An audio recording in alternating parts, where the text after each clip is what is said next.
Hello, welcome to another edition of The Debate. I'm Govt. Is the possibility of a war becoming a reality in Ukraine, or maybe military engagements? Taking a look at the latest developments, Ukrainian troops moving in against pro-Russian forces in eastern Ukraine, killing at least 5 of them. The fighting being the first since the resumption of military operations in eastern Ukraine.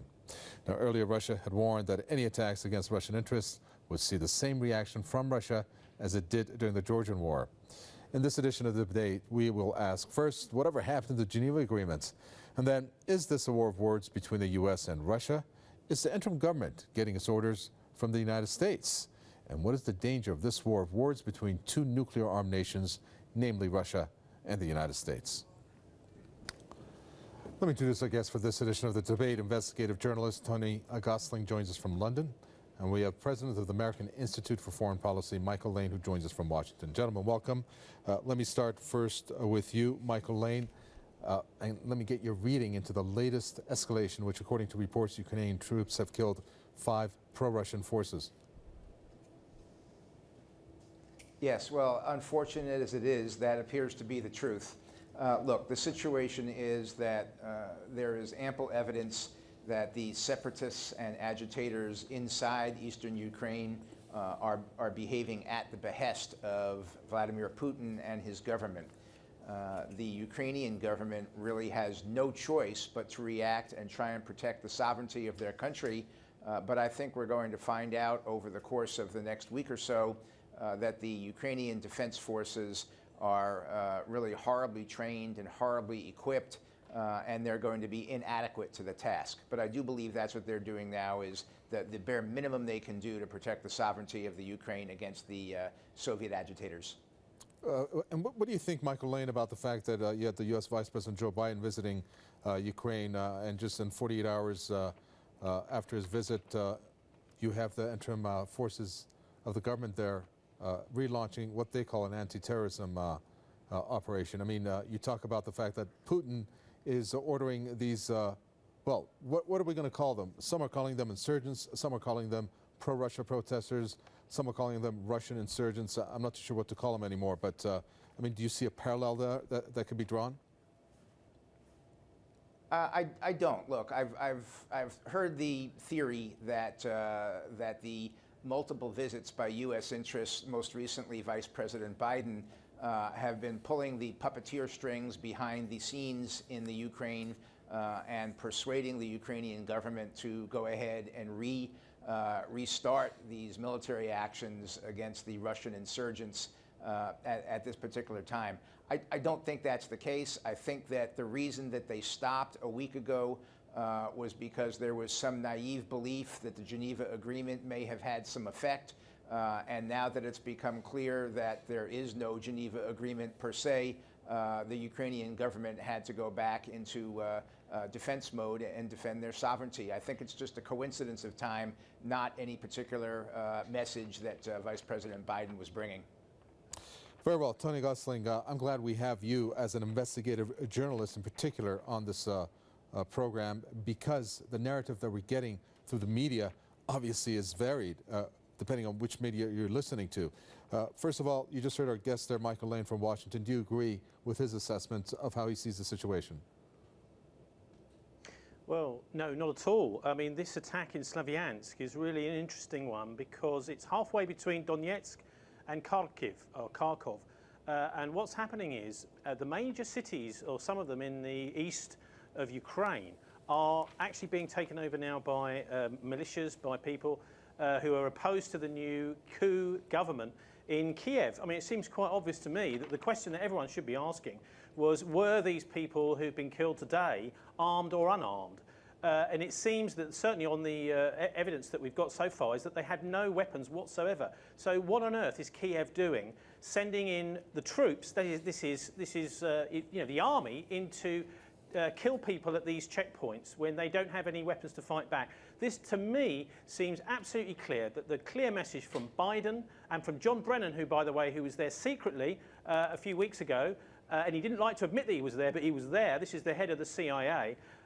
What they're doing actually is trying to provoke a fight here. This is the most stupid thing you can possibly imagine in the run-up to next month's election. And it seems to me that they're trying to throw those elections and actually to get some fighting going in order to make those elections impossible. If the Kiev government were really serious about those elections, which are absolutely desperately needed right now in Ukraine, they would never have done this sort of thing. So I think we need to be looking exactly who planned that.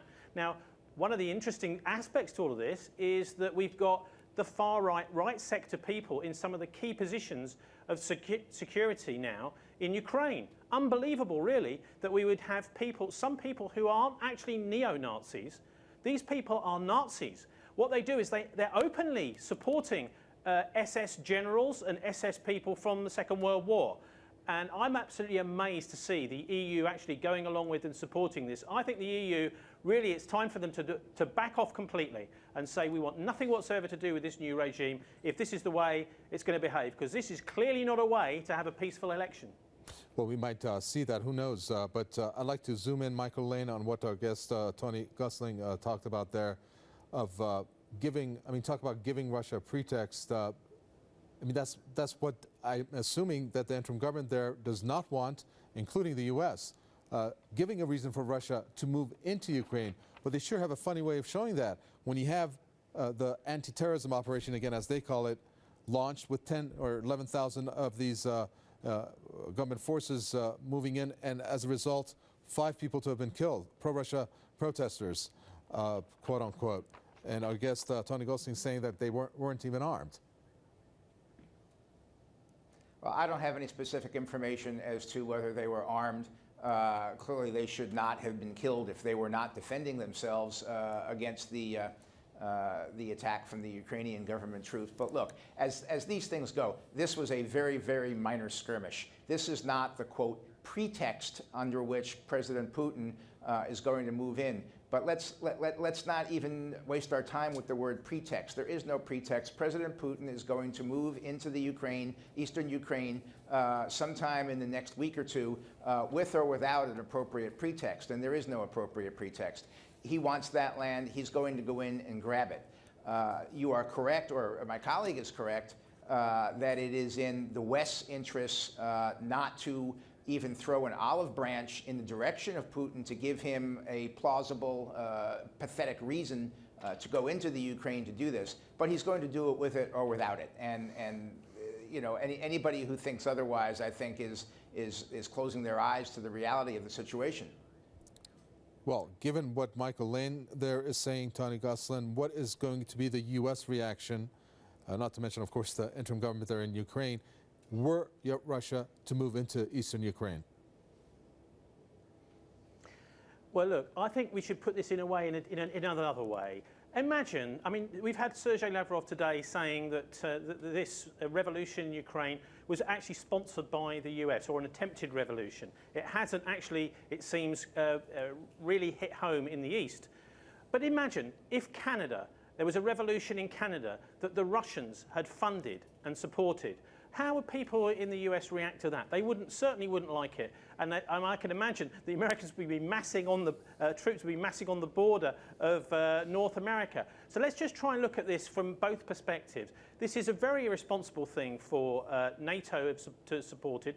And you know, they seem to be hanging around. I think it's very unlikely, by the way, that both sides, Russia and NATO, don't have any forces whatsoever inside Ukraine. And one of the things that will be a result of these checkpoints being stopped today, basically broken up, is that it will give free movement to NATO special forces, Russian special forces, and also to the militias of the right sector, that is the paramilitaries, to move around freely. Now that is really important. This is one of the reasons why the people in eastern Ukraine have set these checkpoints up, because they don't want people running around or driving around with guns in the back of the car and this kind of thing. So the policing action that they're doing is because they don't anymore trust the Kiev government. I think that's entirely understandable.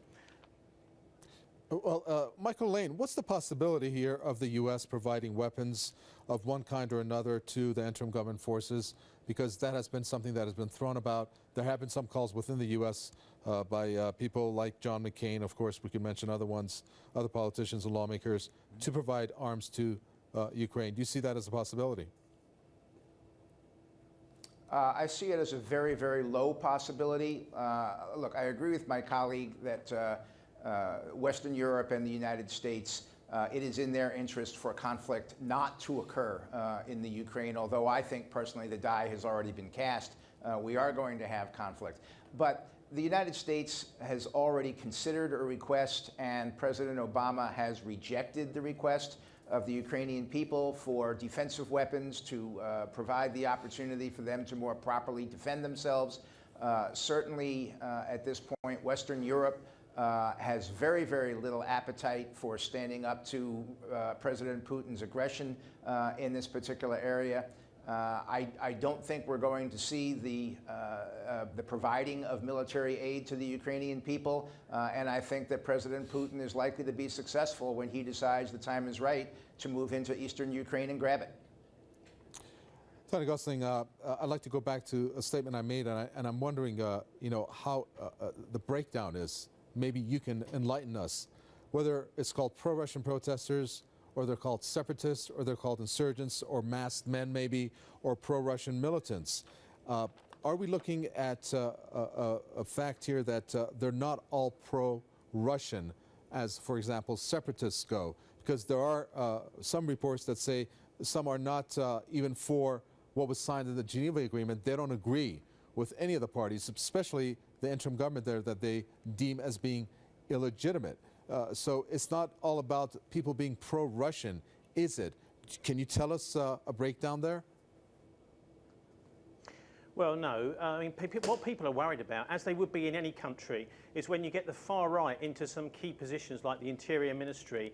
I mean, even in Britain, if that was to happen here, I think you would probably see people out on the streets trying to defend their local areas from such a despotic regime. What needs to happen in Ukraine is that all of these far-right people, and let's not forget, there's been attacks on synagogues in the West, which we've heard very little about, firebombing and also daubing of Nazi symbols on synagogues in the west of Ukraine. We need to get the far right out of Ukraine. And it seems to me what's going on by the government in Kiev, supported by the US and tacitly by the EU as well, by going along with it, is some real problems with the far right. You know, actually, they're on the up. You know, this is the problem: is that they are actually, it seems to me, far too powerful and acceptable. If they were gotten out of the way, and one of the things they've done, of course, to actually get more power is to go for these sectors in the east, to go for these checkpoints. I mean, just imagine if in the US or in the UK we'd seen army attacking these defenseless people, basically just set up checkpoints without guns, killing their own people. We heard that in Libya. We've heard that in Syria. But we're not hearing it in the media, are we, here in the West, that the Kiev government is killing its own people. We're not hearing that so far, but that appears to be what's going on. So, I mean, I think that's actually one of the things we should be looking at, is the media treatment of this. We've seen the Ukraine Crisis Media Center guiding a lot of the Western media coverage of this. Well, it turns out, we've heard it revealed by a blogger and a couple of other people this week, that this is just a public relations firm in Kiev, a PR company, and a lot of the media, Western media are taking their information from these people, and they're guiding the stories that we're seeing here in the Western media. So I think the Ukraine Crisis Media Center needs to be taken out of the loop somehow. The Western media, if they want to get the truth, need to go around them and talk to ordinary people on both sides, on the East and the West.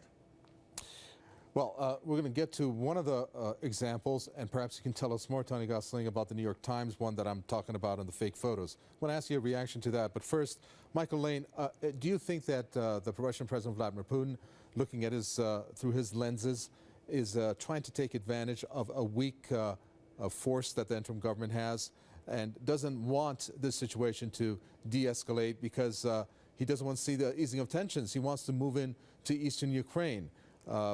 Basically, again, to make sure that that is part of the Russian sphere and part of the Russian world. You seem to think that they're going to do that. Is that how Putin is looking at the situation? I think I agree almost 100% with the way you just laid out that particular assessment. Yes. Look, President Putin has been trying to position Russia for more than a decade in the situation where he can start to rebuild the spheres of influence and rebuild the international prestige that the old Soviet Union had. He has now come upon almost a perfect storm in that Russia is at the very height of its post-communism collapse in terms of economic activity and in terms of their military ability.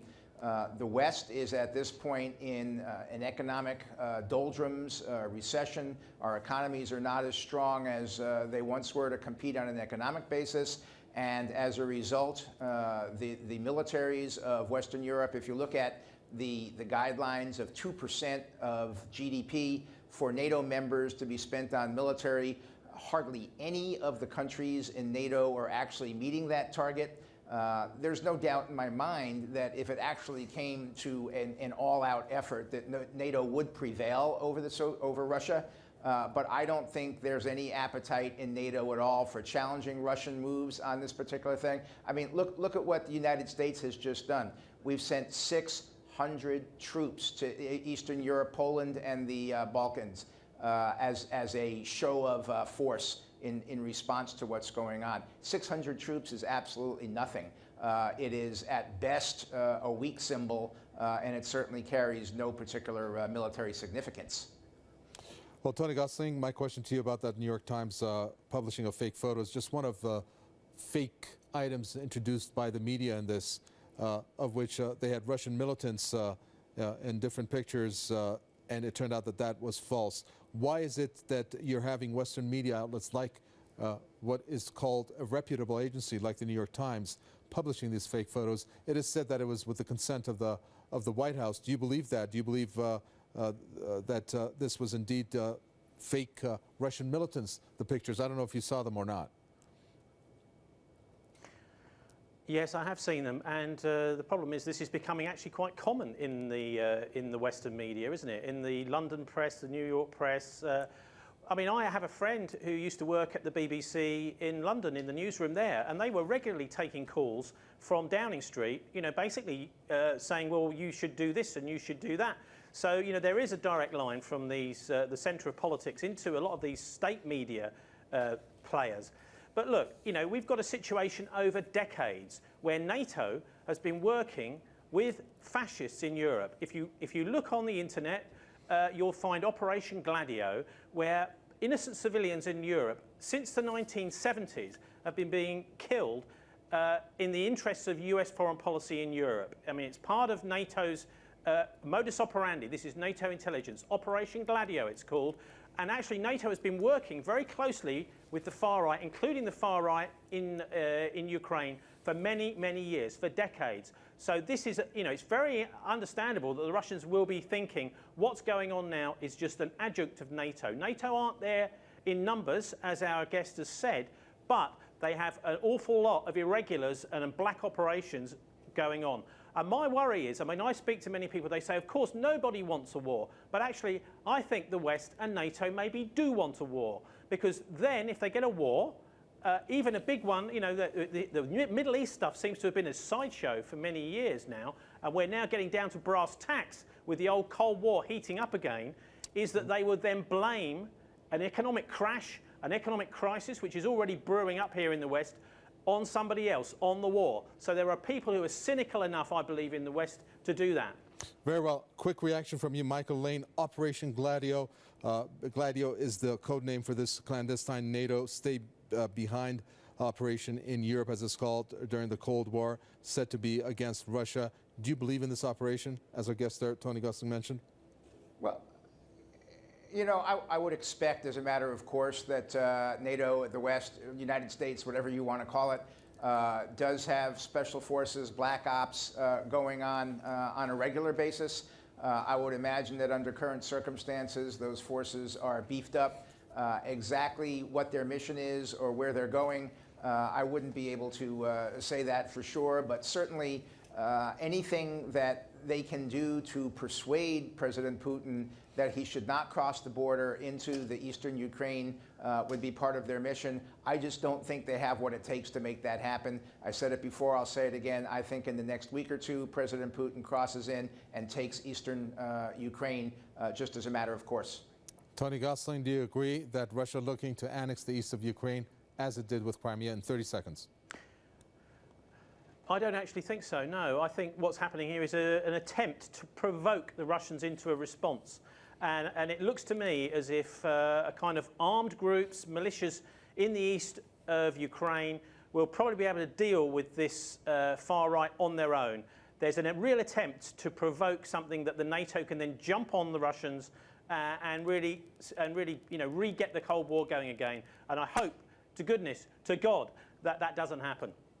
Very well, we're going to leave it there. Thank you very much. That's investigative journalist Tony Gosling talking to us from London. And thank you, President of the American Institute for Foreign Policy, Michael Lane from Washington. Thanks for watching another edition of The Debate from Govt and the entire team in the capital, Tehran. It's goodbye.